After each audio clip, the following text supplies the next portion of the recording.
Hello दोस्तों, स्वागत है आप सभी का स्लीपी क्लासेस में। दोस्तों, मेंस अ डे इनिशिएटिव में आपका एक और बार स्वागत है। हर साल ये इनिशिएटिव आता है, फ्री इनिशिएटिव रहता है जहां पर हम मेंस का एक सवाल हर रोज़ डिस्कस करते हैं। दोस्तों, इस बार जो मेंस का इनिशिएटिव है वो एक और जो चीज़ इसमें खास है वो क्या है कि शेड्यूल के साथ है कि आपको डेली शेड्यूल दिया गया है कि कौन सा सब्जेक्ट कब डिस्कस होगा। पैरेलली दोस्तों, ये तो है एक फ्री इनिशिएटिव, कहलाता है मैड। अगर आप चाहते हैं और चीज़ों के बारे में और ज़्यादा क्वेश्चन सॉल्व करना मेंस के, जहाँ पर 5 या 6 सवाल हर रोज़ डिस्कस हो रहे हैं, आप हमारा मेंस का क्रैश कोर्स भी ज्वाइन कर सकते हैं और टेस्ट सीरीज़ भी ज्वाइन कर सकते हैं। दोस्तों, ये सभी कुछ हमारी वेबसाइट sleepyclasses.com पर अवेलेबल है। अगर आप मेंस दे रहे हैं और थोड़ा सीरियस अटेम्प्ट देना चाहते हैं, डेफिनेटली ज्वाइन कीजिए। बहुत ही कॉस्ट इफेक्टिव तरह से आपके लिए हम बेस्ट कंटेंट अवेलेबल करवा रहे हैं। तो चलिए दोस्तों, देखते हैं आज का सवाल। दोस्तों, मेंस का आंसर डिस्कस करने से पहले आपको बता दें कि जीएस मेंस की आंसर राइटिंग का हमारा बैच शुरू हो गया है। 108 डेज का ये बैच है, राइट। 108 डेज में 108 क्वेश्चंस आएंगे, रोज का एक क्वेश्चन आएगा और एक नया सब्जेक्ट डील के करेंगे।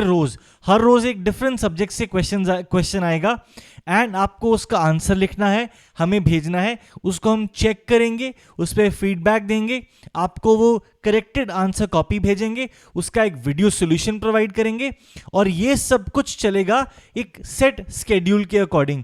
गिवन डे का आपको कैलेंडर मिल जाएगा कि किस दिन कौन सा क्वेश्चन आना है एंड उसी स्केड्यूल के अकॉर्डिंग ही आपको क्वेश्चंस आएंगे और आपने आंसर लिखने होंगे। ऑब्जेक्टिव क्या है कि आप में राइटिंग की एक हैबिट लेके आनी, एक डिसिप्लिन लेके आना कि रोज आप एटलीस्ट एक आंसर लिख रहे हैं अपने मेंस के लिए, राइट। इसमें evaluation, PDF of the model answer and video solution of the model answer भी आपको मिलेगा।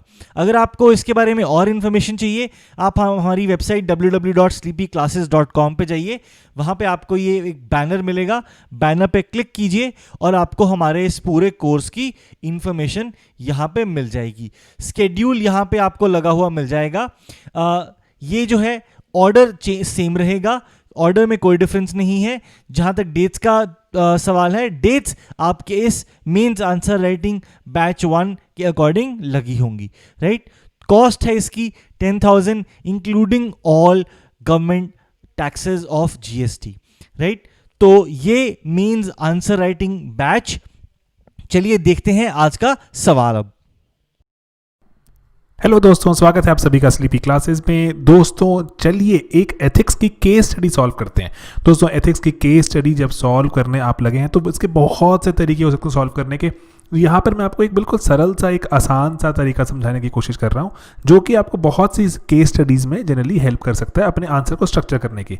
तो दोस्तों, जैसे शायद आपने अगर हमारी यूट्यूब की सीरीज़ भी देखी है एथिक्स की, तो वहाँ पर भी आपने देखा होगा कि एक जो तरीका जो हम केस स्टडी जब सॉल्व करते हैं उसके लिए जो फॉलो करते हैं, that is stakeholders approach. ठीक है दोस्तों, कि आपने देखना है कि जो ये पर्टिकुलर केस है, जो भी पर्टिकुलर जो ये बात कही जा रही है, इसमें कौन कौन लोग हैं जो स्टेक होल्डर्स होते हैं। ठीक है, स्टेक होल्डर्स आइडेंटिफाई करना।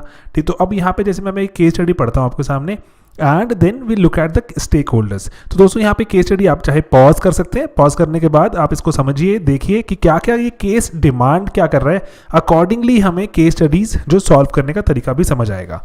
ऑलराइट, चलिए। तो दोस्तों, यहाँ पर ये जो केस स्टडी कह रही है वो कह रही है कि जो बैंकिंग सिस्टम होता है, फॉर्मल बैंकिंग सिस्टम, उसमें लोगों को लेकर आना एक प्राइम एजेंडा रहता है किसी भी सरकार का। देन इसी ड्राइव के चलते आपको एक विलेज में भेजा गया है जो कि एकदम हमारे देश के बीचों बीच है, हिंटलैंड में है। एंड देन वहाँ पर क्या देखा गया कि जो ट्रेडिशनल वेज ऑफ लिविंग है, लोग बहुत ही ट्रेडिशनल तरीके से जो वहाँ ज़िंदगी अपनी जीते हैं। तो वहाँ पर देखा गया कि चाहे एग्रीकल्चर हो, चाहे मनी लैंडिंग हो, जितनी भी ट्रेडिशनल वेज हैं उन्हीं से ही चीज़ें, अफेयर्स अपने मैनेज किए जाते हैं। तो अनबैंक्ड पॉपुलेशन भी इस जगह पर बहुत ज़्यादा है जिस जगह आपको भेजा गया है एंड लोगों को मॉडर्न बैंकिंग वेज के बारे में कुछ खास अवेयरनेस भी नहीं है। तो अब सरकार ने आपको एक पर्टिकुलर एजेंडा के साथ वहाँ भेजा है, ठीक है, कि आप लोगों को अवेयर कराइए फॉर्मल बैंकिंग सिस्टम के बारे में एंड बैंक्स को कन्विंस कीजिए कि आप यहाँ ब्रांच खोलिए अपनी। ठीक है, गेटिंग इट, कि जो अगर आप अपना देखें, आपका दायरे क्या है, दो, एक बैंक्स को लेकर आना एंड देन एक लोगों को लेकर आना, पीपल को अवेयर करना कि आप बैंक्स की तरफ आइए। तो अभी होता क्या है, तो मैं आपको जैसे दोस्तों एक कहानी, एक एग्जांपल की तरह समझाने की कोशिश करता हूँ इसको।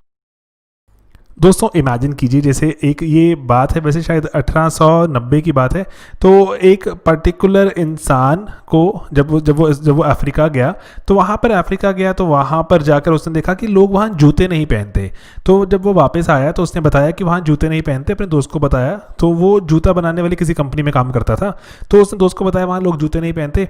तो अब उसने बोला कि अरे कि ऐसे ये तो अफ्रीका तो हमारे लिए बिल्कुल भी अच्छी मार्केट नहीं है, कि वहाँ तो लोग जूते ही नहीं पहनते, वहाँ जाके अपनी दुकान खोलने का, फैक्ट्री लगाने का कोई पर्पज़ ही नहीं है, वहाँ पे पीपल डोंट वियर शूज़। अब वो बंदा बोलता है कि आपका शायद देखने का नज़रिया ठीक नहीं है कि वहाँ जूते नहीं पहनते, it's a huge market for you, कि वहाँ जाके आप शुरू कीजिए, एंड जो पूरी की पूरी मार्केट ही अनटैप्ड है आपके लिए अभी, वहाँ पर मेक पीपल वेयर शूज़। तो इसीलिए how we look at it is also important. तो मैं आपको ये कहानी सिर्फ इसलिए बता रहा हूँ कि हमें अपनी एटीट्यूड, हम किस तरह से किसी चीज़ को अप्रोच करेंगे, पॉजिटिवली अप्रोच करेंगे। चैलेंज हो सकते हैं, लेकिन अगर हम पॉजिटिवली अप्रोच करेंगे तो चीज़ें डेफिनेटली एक रास्ता दिखाती हैं, अपॉर्चुनिटी प्रेजेंट करती हैं। जैसे बोलते हैं ना, आपदा में अवसर, तो आपदा में अवसर भी निकलते हैं। सिमिलरली इसी केस स्टडी में भी हम इसको यूज़ कर सकते हैं कि जो स्टेक होल्डर्स अगर हम आइडेंटिफाई करें, उन सभी को बताएं कि क्या क्या वहाँ पर उनके पास पॉसिबिलिटीज़ हैं, क्या क्या उनके पास अपॉर्चुनिटीज़ हैं इस पर्टिकुलर जो चीज़ में, तो accordingly we can formulate a good answer. ठीक है, ओके। तो दोस्तों यहाँ पर जैसे आपसे सवाल में पूछा गया कि लाइकली चैलेंजेस क्या क्या विटनेस करेंगे आप, ठीक है, that you believe you will face, then आपके पास ऑप्शंस क्या क्या हैं कि लोगों को परसुएड करें, एंड देन परसुएड करें किसको, लोगों को कि बैंकिंग सिस्टम में आए, एंड बैंक्स को कि अपनी ब्रांच इस्टेब्लिश करें, एंड देन उसके बाद आप बता सकते हैं कि कोर्स ऑफ एक्शन भी क्या रिकमेंड करेंगे आप गवर्नमेंट को कि इस चीज़ से मैं क्या सीखता हूँ। ठीक है, ये बहुत सी केस स्टडीज़ में जनरली ये पूछा नहीं जाता, हमें खुद से ही बताना चाहिए कि हम इस केस स्टडी से क्या सीखे, और इससे हम जो सीखा हमने उसको हम कैसे बाकी जगहों पर यूज़ कर सकते हैं। This is what our learning is. कि फॉर एग्जांपल आपने कोई केस स्टडी सॉल्व करी कि कहीं पर दंगे फसाद हो गए, राइट्स हो गए, तो राइट्स मैंने कैसे मैनेज किए या मैनेज करूँगी, accordingly I can use these learnings in my next assignment, or they can be used in other places by other people। ठीक है, तो learnings के बारे में बात करेंगे, then only you will be seen as a good bureaucrat and a good officer, कि आप सीखते हैं एंड सीखकर आप जो कोशिश करते हैं कि दोबारा ये गलतियां ना हो एंड रादर प्रोसेस इंप्रूव हो। ठीक है दोस्तों, तो ये बात दिमाग में रहेगी। ओके, तो यहाँ पे स्टेक होल्डर अगर आप आइडेंटिफाई करें तो बिल्कुल ही ब्रॉडली अगर देखें, सबसे पहले तो सरकार यहाँ पे स्टेक होल्डर है ना, विलेजर्स यहाँ पे स्टेक होल्डर्स हैं, देन जो बैंक्स के बाद बैंकर्स जो वहाँ पे आके जॉब करना चाहेंगे वो भी तो स्टेक होल्डर है ना। बहुत से लोग हैं चाहते नहीं जाके गांव में जॉब करना, तो गांव में जॉब करना नहीं चाहेंगे तो बैंक खाली थोड़ी ना चलेगा। तो अकॉर्डिंगली हमें सोचना पड़ेगा इसका उपचार भी, कि अगर बैंक्स अगर बोल भी दें कि हम खोल लेंगे वहाँ ब्रांच, बैंकर्स ही नहीं आएंगे, तो दैट वेज हमें अकॉर्डिंगली टेक्नोलॉजी का यूज़ करना पड़ेगा। ठीक है, लेकिन टेक्नोलॉजी अगर यूज़ करेंगे तो गाँव वालों को बात समझ नहीं आएगी, क्योंकि वो ट्रेडिशनल वेज में जीते आए हैं, है ना, तभी यहाँ पे केस स्टडी में बताया भी गया हमें। तो accordingly we'll have to find out some solution. ठीक है दोस्तों, एंड देन आप जैसे और भी सोच सकते हैं, इवन आरबीआई एटसेट्रा भी इन्वॉल्व है यहाँ पर, क्योंकि आरबीआई एटसेट्रा, क्योंकि आप कह सकते हैं कि कुछ जो आरबीआई भी अपनी मैंडेट दे सकता है कि आपको ऐसी जगहों पर जो बैंकिंग ऑपरेशन करने पड़ेंगे एटसेट्रा। ठीक है, क्योंकि सरकार को आपने एक रिपोर्ट देनी है एंड सरकार अकॉर्डिंगली आरबीआई को भी कह सकती है। तो ये एक अप्रोच रहती है, स्टेक होल्डर्स अप्रोच, जिससे आपको क्वेश्चंस में चैलेंजेस समझ आ जाएंगे, क्वेश्चन में आपको क्या सोल्यूशन सजेस्ट किया जाए वो थोड़ी कहानी निकलनी शुरू हो जाएगी। थोड़ी अपनी जीएस की नॉलेज यूज कीजिए, थोड़े एक्ट्स के बारे में बताइए, है ना, तो आप एक अच्छा आंसर बना सकते हैं। एंड देन अंत में यहां पर तो हमने पूछ ही लिया कि एक आप रिपोर्ट बनाइए या फिर एक ऐसा कुछ जो कंक्लूजन लिखिए जो कि स्केल अप हो सकता हो, जगह जगह यूज कर सकते हो। ऑलराइट दोस्तों, चलिए अब इसको देखते हैं। हमने छोटा सा आंसर बनाने की कोशिश की यहाँ पे आपके लिए। तो यहाँ पे आप बता सकते हैं कि जो लाइकली चैलेंजेस है ना, आपके लिए सिर्फ ब्रेनस्टॉर्म करके ही पॉइंट्स हैं, आप चाहें तो 10 और पॉइंट्स यहाँ पे सोच सकते हैं एंड अकॉर्डिंगली वर्ड लिमिट के अंदर रहते हुए उसको यहाँ पर लिखने की कोशिश कीजिए। कि सबसे पहला चैलेंज तो है कि अवेयरनेस कैंपेन्स का चलाना। ठीक है, उसको ऑर्गेनाइज करना गांव में, अवेयरनेस कैंपेन कि लोग चाहते भी है ना, उनको पता भी है कि कुछ ऐसी कोई चीज़ एग्जिस्ट करती है जिसके बारे में वो चाहते हैं अवेयर होना। एंड देन दोस्तों डेमोग्राफिक डेटा कि कैसे डेमोग्राफी है वहां पर, कि वहां पे डेमोग्राफी में यंग है ओल्ड है, उसका फर्क पड़ेगा ना दोस्तों, कि अगर ओल्ड हैं तो उनकी हैबिट्स चेंज करने के एटीट्यूड तरीके अलग होंगे, अगर यंग हैं तो तरीके अलग रहेंगे, कि टेक्नोलॉजी कितना इजीली अडॉप्ट कर पाएंगे या नहीं, तो अकॉर्डिंगली। एंड देन डेमोग्राफी हमें ये भी बताएगी दोस्तों कि कितने वहां पर लोगों की इनकम क्या है, इनकम स्टेटस लेवल क्या है, एटसेट्रा। एंड देन दोस्तों वहां पर मनी लेंडर्स होंगे, ये एक मेजर चीज है। इमेजिन कीजिए ना, ऐसा तो नहीं है ना कि लोगों को वहां पे कभी उधार लेने की रिक्वायरमेंट ही नहीं पड़ती, तो रिक्वायरमेंट तो पड़ती है। और हमारी जो स्टैंडर्ड सी नॉलेज पर हमें बताती है कि मनी लेंडर्स एग्जिस्ट करते हैं इस जगह पर जहां पर बैंक्स एग्जिस्ट नहीं करते। तो moneylenders will be a major challenge. अगर आप वहां पर अपना बैंक या कुछ खोलने आए हैं या उसकी रिपोर्ट बनाने आए हैं, तो हो सकता है कि आपको धमकाया जाए, हो सकता है कि आपको जो थ्रेट के साथ साथ आपको बॉडीली या फिर फिजिकल हार्म भी किया जा सकता है। तो accordingly that will be a major challenge. कैसे इसको टैकल करेंगे, you will have to imagine that. Then banks को कन्विंस करना will be a major challenge, कि यहाँ पर लोग बैंकिंग के बारे में अवेयर ही नहीं है। तो ऐसे जिस चीज के बारे में अवेयर ही नहीं है, उस प्रोडक्ट को बेचना is again a difficult task. Definitely there is an opportunity but that's a task. Okay, अब आपको अगला पार्ट पूछता था कि आप लोगों को परसुएड कैसे करेंगे कि फॉर्मल बैंकिंग सिस्टम का पार्ट बनिए। तो क्या करेंगे आप, ठीक है, पहले आपको कुछ फायदे तो बताने पड़ेंगे ना। स्टैंडर्ड सी बात है कि सर आपने जो ये सेविंग रखी हुई थी, ये जैसे आपने रखी है घर पे 10,000, आप इसको जमा कराते, इस पे आप कुछ 5%, 4%, 10% जो भी इंटरेस्ट चल रहा है उस पर इंटरेस्ट कमा सकते थे, एंड इसके बदले थोड़ा सा उधार भी ले सकते थे, लोन फैसिलिटीज, क्रेडिट मिल सकता है आपको। ठीक है, बेनिफिट्स बताने पड़ेंगे। बेनिफिट्स जनरली वो होने चाहिए जो उनके जो डेली यूज में काम आए। अगर आप उनको कोई हाई फाई बेनिफिट्स, अगर लेट्स से आप वहां जाके बोल देंगे सर इसके बदले आपको मिलेगा एक क्रेडिट कार्ड जिसमें आप पीवीआर की मूवीज देख सकते हैं, है ना, वो उनको पता नहीं चलेगा ये क्या मतलब है सर, ये तो मैं यहाँ तो पीवीआर भी नहीं है ना कोई मूवी चलती है। तो ऐसी चीजें बताना जो उनके काम की भी हो, कि एग्रीकल्चर का लोन ले सकते हैं आप, फर्टिलाइजर के लिए लोन ले सकते हैं, या फिर आपका किसान क्रेडिट कार्ड बन सकता है इसके बेसिस पर, एटसेट्रा। ठीक है, एंड देन कि आप बताएंगे अगर कि कैसे moneylenders usually higher rate of interest, rather बहुत ज्यादा हायर इंटरेस्ट चार्ज करते हैं, एंड अकॉर्डिंगली आप उनसे जो लोन्स लेते हैं मनी लेंडर से, उससे आप बच सकते हैं, कितना पैसा बचा सकते हैं, उस पैसे को आप अपने बच्चों की एजुकेशन पे यूज कीजिए, एटसेट्रा, है ना। You will have to tell them the benefits जो कि डायरेक्ट दिखे उनको। एंड देन उसके बाद जो कैंपेन अगर ऑर्गेनाइज करनी है अगर आपने, तो और उसमें आपने बताना पड़ेगा कि एक बार अगर आप बैंक अकाउंट खुलवाते हैं तो सरकार जनधन स्कीम, जो पीएम किसान स्कीम, इतनी सारी स्कीम चल रही है सरकार की, लेकिन आती कहां पर है ये सारे के सारे जो धन दौलत कहां पहुंचती है आपकी दोस्तों, बैंक अकाउंट में। बैंक अकाउंट ही नहीं है तो कैसे पहुंचेगी आप तक ये स्कीम्स। तो इतना कुछ आप मिस कर रहे हैं। आप बीमार हो जाते हैं तो कोई बात नहीं सर, इंश्योरेंस स्कीम भी मिल रही है सरकार की आपको। तो ये जीएस की अपनी नॉलेज हमने यूज की यहां पर टू परसुएड द पर्सन कि आप बैंकिंग सिस्टम का पार्ट क्यों बनिए। एंड देन एजुकेशन लोन्स वो बच्चों के लिए ले सकते हैं, एटसेट्रा। ठीक है, you can keep imagining direct benefits जितने इमेजिन कर सकते हैं, एंड अकॉर्डिंगली वर्ड लिमिट के हिसाब से, अगेन आई रिपीट, ठीक है। तो and this is how you can tell people कि फॉर्मल बैंकिंग सिस्टम से उनको कितना फायदा हो सकता है। तो अभी वो मिस कर रहे हैं। बाकी जगह पे अगर आप बोलें कि लोगों को इसका फायदा उठा रहे हैं, तो accordingly again you can persuade और मोटिवेट पीपल। ओके, बैंक्स को कैसे मोटिवेट किया जाए, ये अगेन एक चैलेंज रहेगा। ठीक है दोस्तों, तो वो भी हमें यहाँ पे भी वही सेम चीज फॉलो करनी पड़ेगी कि बैंक्स को भी बताना पड़ेगा कि उनके फायदे क्या हैं यहाँ पर, है ना। तो अनबैंक्ड पॉपुलेशन के बारे में बताएं, अगर हम उनकी डेमोग्राफी के बारे में बताएं कि जो ये पर्टिकुलर यहाँ पे ऑक्यूपेशन जो है एग्रीकल्चर है, बैंक को अगर आप बताना शुरू करें कि आपके तो बहुत सारे प्रायोरिटी सेक्टर लेंडिंग के टारगेट्स पूरे करा देगा ये बैंक। अगर आपको पीएसएल के लिए इतना कुछ करना पड़ता है, तो पीएसएल और अदर बैंक का तो एक इंपॉर्टेंट ड्यूटी भी है ना पीएसएल करना, तो जो प्रायोरिटी सेक्टर लेंडिंग करना, तो वो भी आप कर सकते हैं। आपके टारगेट्स भी पूरे हो जाएंगे, जो आपका मैंडेट है पूरा हो जाएगा, and you will be doing a good service to those kind of people जो अदरवाइज बहुत हायर रेट ऑफ इंटरेस्ट शायद दे रहे हैं मनी लेंडर्स को। ओके, एंड देन यहां पर आप बताएंगे कि कॉस्ट कटिंग सॉल्यूशंस भी हो सकती हैं, कि यहां पे आपको जो बहुत सारे शायद ना एम्प्लॉइज नहीं चाहिए होंगे इनिशियली, तो आपके कॉस्ट कटिंग सॉल्यूशंस भी हो सकते हैं। यू नीड नॉट जो be very employ heavy accordingly. And यहां पर आप बता सकते हैं कि जो नेबरिंग विलेजेस के लोग भी यहां पर खाता खुलवाने आ सकते हैं। एक बार आपने इस बैंक में अगर खोला अपना अकाउंट, तो नेबरिंग विलेजेस के लोगों को भी वी कैन स्टार्ट केटरिंग। ठीक है, और क्योंकि नेबरिंग विलेजेस का भी आप बता सकते हैं कि सिमिलर तरह की चीजें एग्जिस्ट करती हैं एंड कल्चर है, तो we can start a culture of banking, financial inclusion.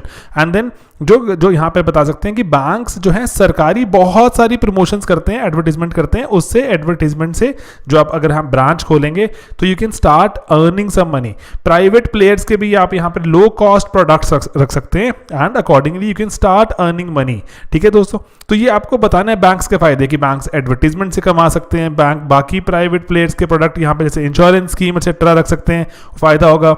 Neighbouring village में प्रायोरिटी सेक्टर लेंडिंग में फायदा होगा, टारगेट्स अचीव होंगे एंड देन उनका मैंडेट भी है, वो करना चाहिए उनको, ड्यूटी भी है उनकी अनबैंक्ड तक पहुंचने की। ओके, देन इसीलिए आप बताएंगे कि सरकार को जो आप रिपोर्ट लिखेंगे, सरकार की रिपोर्ट में भी आप बता सकते हैं यहाँ पर कि आपको कि जैसे अगर बैंक को बताएं कि जो सरकार को बताएं कि हमें ऐसे विलेजेस आइडेंटिफाई करने चाहिए जहां पर हम पब्लिक और प्राइवेट सेक्टर दोनों बैंक्स के साथ कोलैबोरेट करके we can tap the unbanked population of the country and उन तक बैंकिंग सर्विसेज पहुंच जाएं। ठीक है, तो इसलिए आप ये बोलें कि सिर्फ और सिर्फ पब्लिक से नहीं, ये सरकारी बैंक से नहीं, प्राइवेट बैंक्स को भी हमें इनकरेज करना चाहिए ताकि वो भी लोगों तक जाएं and low cost solutions provide करें, क्योंकि टेक्नोलॉजिकली भी वो बेटर होते हैं एंड अकॉर्डिंगली कॉस्ट कटिंग भी बेटर कर सकते हैं।